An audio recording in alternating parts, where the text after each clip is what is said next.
গতকাল রসগোল্লার রেসিপি তো আপনাদের সাথে শেয়ার করেইছিলাম, তবে ঘটনা হলো 3 লিটার দুধের ছানা কেটে বেশ অনেকটাই রসগোল্লা হয়েছিল।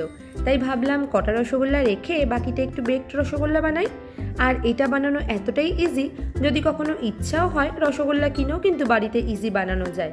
তো আমি যেটা করেছিলাম, রসগোল্লাগুলো গরম শিরায় প্রায় ঘন্টা 4 মতন রেখে দিয়েছিলাম, আর অন্যদিকে 500 ml মতন দুধ ফোটাতে বসাই রাবড়ি বানানোর জন্য। দুধটা একটু ঘন করে জাল দিতে হবে, আর ভালো করে যখন জালটা হয়ে আসবে তখন অল্প অল্প করে গুঁড়ো দুধটা মিশিয়ে নাড়াতে হবে যাতে দানা না থাকে। গুঁড়ো দুধ তো এমনিই মিষ্টি হয়, তাই আমি আলাদা করে আর চিনিটা অ্যাড করিনি। এরপর ভালো মতন ঘন হয়ে এলে গ্যাসের ফ্লেমটা অফ করে রেখে দিয়েছিলাম। আর অন্যদিকে একটা ওভেন প্রুফ বা বেকিং ডিশ নিয়েছিলাম, তার মধ্যে এক এক করে রসগোল্লাগুলো সাজিয়ে নিয়েছিলাম। তবে অবশ্যই রসগোল্লার রসটা চিপে কিন্তু সাজিয়ে নিতে হবে। এবার ফাইনালি রাবড়িটা ওপর দিয়ে ছড়িয়ে দিয়েছিলাম, আর আমি ওভেনটা 15 মিনিট মতন প্রিহিট করেছিলাম। তারপর বেকিং অপশানে 20 থেকে 25 মিনিট মতন বেক করি। আস্তে আস্তে এরকম বাবেল আসছে মানে এটা পারফেক্টলি বেক হচ্ছে, আর কালারটাও অনেকটা চেঞ্জ হয়ে এসেছে।